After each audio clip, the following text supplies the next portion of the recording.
Assalamu alaikum warahmatullahi ta'ala wa barakatuhu jama'atul musulmin.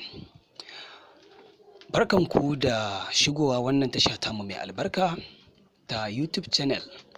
Da farko ku danna mana subscribe idan ba ku yi ba, sannan ku danna mana alamar ƙaraurawa domin samun sababbin shirye-shiryenmu da zarar mun ɗora a koda yaushe. Sannan ga mai tambaya kada ya ɓoye komai, kowace irin matsala ke gare ka, kawai ka yi mana comment ko kuma ka kira wannan lamba da za mu bayar a nan gaba. Insha Allahu za ka samu warakar dukkanin matsalolinka baki ɗaya. Da farko dai bari mu je kai tsaye zuwa bayananmu a kan larurori ko kuma ciwuka da suka addabi al'umma musulmi da ma sauran mutanen duniya baki ɗaya na wannan zamani. Alhamdulillah, Ubangiji yana cewa dukkanin cuta to Allah ya halicci maganinta. Wannan magana haka take, saboda yanzu haka Allah ya sanar da mu magunguna kala-kala na gargajiya da yawa. Alhamdulillahi, babu tutiya, babu alfahari, sannan babu ɗagawa ko kuma babu ɓoyo a dukkanin abin da Ubangiji ya sanar da mu. A sannu za ku same su idan har za ku dinga biyo mu duk sati. Za mu ringa ɗorawa sau biyu. Za mu ringa ɗorawa ranar Laraba da kuma ranar Lahadi in Allah ya yarda. Da farko akwai masassara da take ta damun al'umma a cikin wannan lokaci. Masassara, typhoid, malaria, wata masassarar ma sai a rasa kanta. Masassarar malaria ko typhoid ko ma wace irin nau'in masassara, ko ta damina ko ta ƙosawar gero da dai sauransu. Shin ko ma dai wace irin masassara ce, ga wani sirri zan fara baku na masassara, ku je ku jaraba ku gani. Insha Allahu za a dace. Idan dai har ba masassara ta ajali ba ce ba, idan kuma har ba ku dace da shi ba, to ku yi mani magana, akwai wani wanda zan ƙara sanar da ku in Allah ya yarda. Ku je ku samu ganyen gwaba, wannan gwaba taka wadda ka sani, gwaba, ganyen gwaba. Insha Allahu a samu ganyen gwaba, sai kuma a samu ganyen mangwaro. Idan aka samu ganyen mangwaro da ganyen gwaba, sai a haɗa su wuri ɗaya. Idan aka haɗa su wuri ɗaya, sai a samu kwano ko ƙaramar tukunya, sai a zuba ruwa kaman kofi 3 ko kuma kofi 4 ko 5, yadda dai za ka iya shanye shi a yini guda ba tare da ya kwana ba. Idan ka zuba adadin ruwan da za ka iya sha, sai ka ɗora a tukunya, sai ka ba shi wuta, ka tabbatar da cewa sun dahu sosai. Idan ya dahu sosai, sai ka sauke, ka tabbata ya canja kala sosai, sannan sai ka dinga iba wannan ruwan mai ɗumi-ɗumi kana sha. Idan akwai wurin da za ka zuba shi wanda ba sai ya huce ba, sai ka zuba. Idan kuma baka da wurin da za ka zuba, shikenan sai ka aje shi. Amma in so samu ne ka sha wannan ruwan da ɗumi-ɗumi, ka yi haka tsawon kwana 3.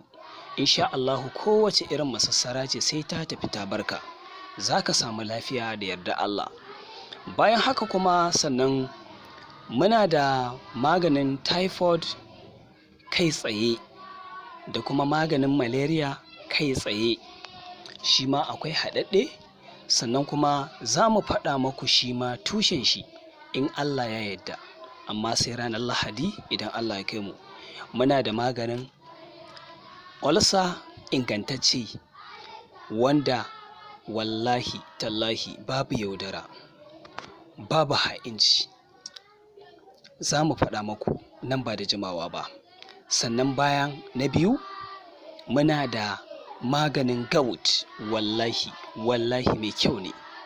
Sannan bayan shi muna da maganin siga, wato ciwon siga kenan, diabetes. Shi ma wallahi yana yi sosai, original ne, an jaraba da yawa. Sannan bayan shi akwai na paralyze. Idan ba ta yi nisa ba, ba ta daɗe da kama mutum ba, to lafiya lau za ya warke in Allah ya so ya yarda. Idan kuma ya daɗe da shi to ba za mu iya taro ciwon ba. Sannan bayan shi akwai maganin ciwon ƙwada. Dukkanin wa'innan magungunan da nake gaya muku magunguna ne na gargajiya da Allah ya sanar da mu, kuma muna ta ba mutane taimako ta hanyoyi daban-daban, kuma ana samun lafiya. Babu abin da ya fi illa ka yi irin wannan sadaqatul jariyan, saboda idan Allah ya sanar da kai abu kai ƙoƙari ka sanar da 'yan uwa.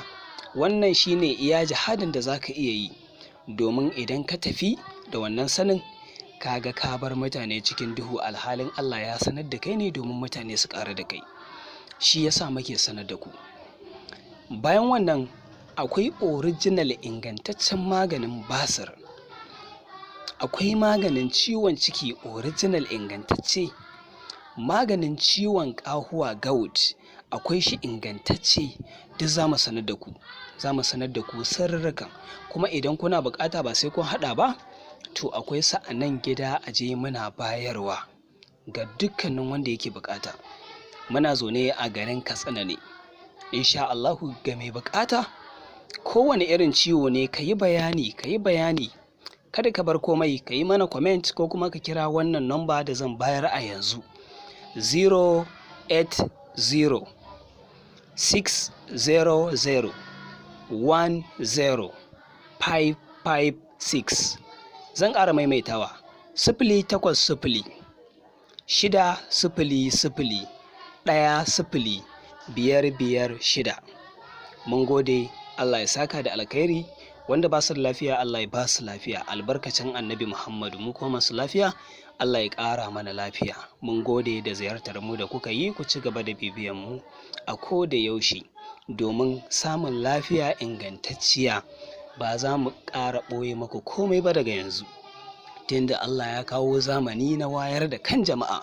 In Allah ya yarda kowace irin ciwo ne kai mana magana, mu kuma insha Allahu za mu taimaka maka 100%. Mun gode, Allah ya bar mu da annabi Muhammadu sallallahu alaihi wasallam.